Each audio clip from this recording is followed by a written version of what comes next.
Oh, you were in LA for a while, though. I believe you took a car that belonged to mine and sold it to meth addicts. Is that correct? I don't recall it being meth addicts. I recall it being meth addicts. But all the rest is true. You may have left a car when I came home for a few weeks with people that turned out to may or may not have dabbled in meth.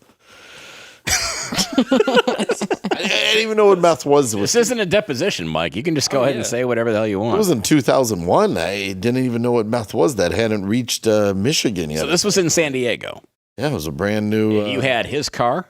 So I moved out to San Diego. I took his Ford Taurus show because it was a little bit more comfortable. Okay. Mm-hmm. My dad took, I want to say he kept. No, I kept the Mustang. Well, you kept the Mustang. Dad wasn't around. No, that was 2001. He was there still, but he was moving pretty slow. He probably still had the Regal unless he had already totaled that one. No, I had the Regal until 2004. So you had the Regal then. You guys probably switched between the two of them. No, because you came home and my car looked like it had been driven by meth addicts and the bumper was held on by a bungee cord. And then he just goes to get in the Mustang and I'm like, what are you doing? You think you just get to have your car back after you've ruined my car? And which one did allegedly, I don't want you to get in trouble, did you crash into the house drinking and driving? What are you talking about? I didn't have a house. Yes, you did. We got a few mailboxes. Oh, that's, yeah. We're attached to a house. Door.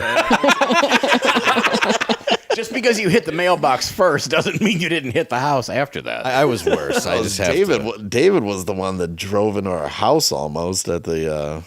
Oh, it wasn't almost.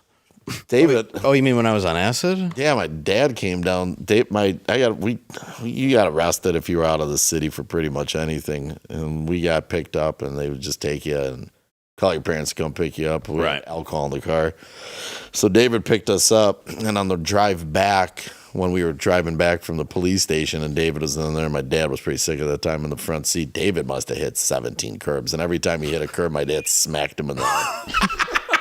So we had one of those transports. Do you remember those old minivans that looked like a fucking spaceship? Yes. Oh, yeah. The Cadillac of minivans from Get Shorty. Well, when we got that, when my dad pulled up in the driveway when he first had that, he was so excited. He's like, watch this. We all walked outside like it was going to be something special. And he pushed a button, the door opened electronically. We're like, all right, that's awesome. But you bought a car, so you have a fucking. So anyhow, so David pulls into the driveway. I swear to God, he drives right. We had this huge bush that was right in front of our front door, where the front porch was, and David drove right into that thing. And my dad just, as quick as he always was, just smacked the shit out of him. David took off and ran in the house, and he's like, tripping. And he's like, like, get up here and park this car in the garage. So I pulled the car and my dad got out and walked in the house. He's like, go find your numbnuts brother. I'm like, all right. So I walk in the basement. It's pitch black down there, not a light on it. And I hear, I'm like, David. And he's here. Is that just you? I said, yeah. Turn the lights on. Is anybody following you? He was hiding underneath the pool table. I said, what the fuck is wrong with you? Why would you? You hit every curb on the way home from the police station, and then you drive into the front bushes. I took like 7 hits of acid. I'm like, why were you driving? Dad made me. I told him I shouldn't be driving. I couldn't say, Dad, I'm on acid. You gotta maintain. So by default, he's tripping balls and driving me home from jail. While my dad's half conscious in the passenger seat, only to be woken up each time by a strewed curb that jumped by a curb and then subsequently his house. Exactly. I remember going, what's yield? And then hitting. There's not. My dad was not violent, though. I don't want that to come. No, he wasn't at all. But he if had you had did it, something though. stupid, you got a backhand. Then I think kids to this. My dad did that to me. Yeah, absolutely. There's nothing. I don't care what anyone says. In my opinion, there's nothing wrong with hitting kids. You don't punch a kid in the face or any of that nature. Well, unless you crash this Regal into a tree. That might call for a punch in the stomach. And at the age. Close fist. Yes. He was 16 years old, 17 years old. Right. He deserved to get slapped upside the face, and I got smacked when I got walked out of the jail. I think I got smacked just for the mere fact that he had to come and pick me up, even though it was only alcohol was in the car. Right. So That's how the cops used to kind of behave. So you go down to the basement. He's hiding under the pool table. Literally under the pool table. After 7 hits of acid. With the entire basement pitch black. Okay. A light on out of Deviant, just hiding down there. Ninja. Trippy. Like a feral cat. It was stealthy. Yeah. I was sure no one would look under that. Like a Tom Clancy novel. We were really smart. Those were all those. I just hunt for Red October.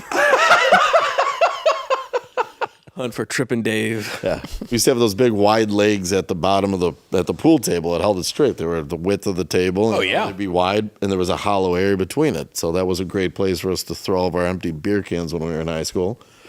When you needed to get more beer, you just emptied them out, returned it to the store, and took a quick drive to Detroit and wait for, usually a black guy where he'd say, "Hey, my man," in the middle of Detroit, and they'd come outside and they'd go inside and Throw grab him a few bucks in there. There you go.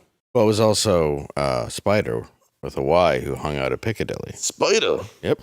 Spider, who's I based him on in my movie, but he's the one who would be like, "Yeah, I'll do a hand job," and you're like, "Well, just the beer." Stick with the beer, please. Going into discounts. Are you sure? He's like, "Pretty good." I'm like, "No." Was he throwing in the hand job as like a bonus to getting the beer, or Yeah, was he it was. like He was a pervert. He was a dude he was on. You could see the track marks, and then he had like metal bands tattooed all over him. Right. And he used to be a roadie for I think Metallica or AC/DC, one of the bands, and at least so he claimed. But I think he was. He looked like a roadie. And he would buy you beer, but one of you would have to go in with him, so everybody would have to figure out who had to get out of the car and go shopping with this animal. And then he would buy you, a case of the Beast or whatever it was, and Sure. yeah, and he'd be like, "So I'd jerk you off," and you're like, "I what?" No, ironically, it was directly next door to one of those. Last time I can remember ever seeing one, that XXX thing with Peep show, because Yeah. there was somebody claimed they saw one of our teachers walking in there. I can't remember who.